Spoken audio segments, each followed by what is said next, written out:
Ayer 7 de mayo José Antonio Meade, candidato a la presidencia de México por parte del Partido Revolucionario Institucional, PRI, asistió a la serie de entrevistas que Grupo Televisa está organizando con todos los candidatos al mismo puesto a través del programa Tercer Grado. Para poder valorar la entrevista, es necesario compararla con la anterior, en la cual el entrevistado fue Andrés Manuel López Obrador, así como en las ideas expresadas por el entrevistado durante el programa. En lo que se refiere a la comparación con la emisión anterior, los entrevistadores lucieron más críticos ante Andrés Manuel al cuestionarle temas de corrupción durante su mandato en la Ciudad de México del año 2000 a 2005 durante buena parte del programa. Por su parte, con José Antonio Meade se dejó de lado el asunto de la Casa Blanca y poco se le cuestionó sobre Odebrecht y la labor que el gobierno federal tuvo ante el actuar de personajes como Javier y César Duarte cuando eran gobernadores de sus respectivos estados. El mismo panel de entrevistadores decidió no generar un debate constructivo y ser críticos ante el candidato al no hablar sobre las razones reales por las cuales cambió el PRI de presidente de partido a mitad de campaña electoral,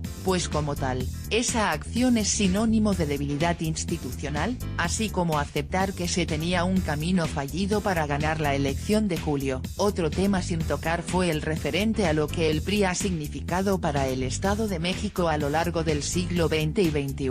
además de cuestionar si esa entidad puede ser reflejo de lo que le espera al país en caso de triunfar Meade como candidato presidencial. José Antonio Meade se mostró como una persona sobreentrenada para mítines de campaña, lo cual ocasionó que no hubiera naturalidad en su discurso. En lo que se refiere al lenguaje no verbal y expresión de ideas, José Antonio Meade se mostró como una persona sobreentrenada para mítines de campaña, lo cual ocasionó que no hubiera naturalidad en su discurso. Por momentos se veía al candidato actuar como si estuviera ante una multitud de su partido, repitiendo un mismo discurso que solo los asistentes al mitin serían capaces de aplaudir. Esa misma rigidez también mostró a un José Antonio Meade hasta cierto punto harto de estar en una campaña política que no va a ningún lado, ya que cuando su lenguaje verbal no era suficiente para convencer al público sobre las preguntas que se le hacían, el candidato perdía el control emocional muy fácilmente, y terminaba por argumentar que solo él es capaz de llevar a México a una senda de crecimiento y desarrollo económico a través de volver a repetir lo expuesto en un principio. A la par de lo escrito en el párrafo anterior,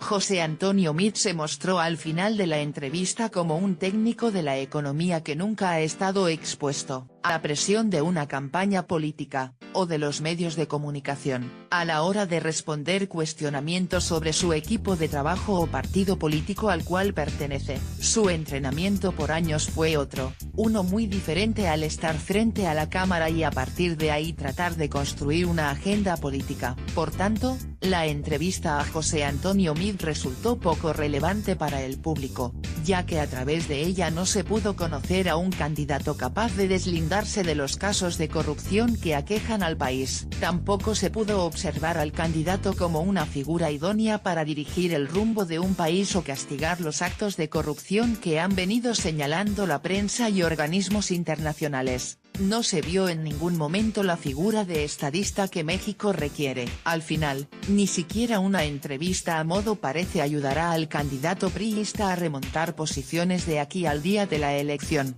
ya que encuentros como el de Meade en Tercer Grado quedarán pocos en las semanas finales de campaña política. No aprovechar ese primer encuentro con un Meade más relajado y coherente seguirá costando puntos en las encuestas y boletas electorales. Este contenido representa la opinión del autor y no necesariamente la de HuffPost.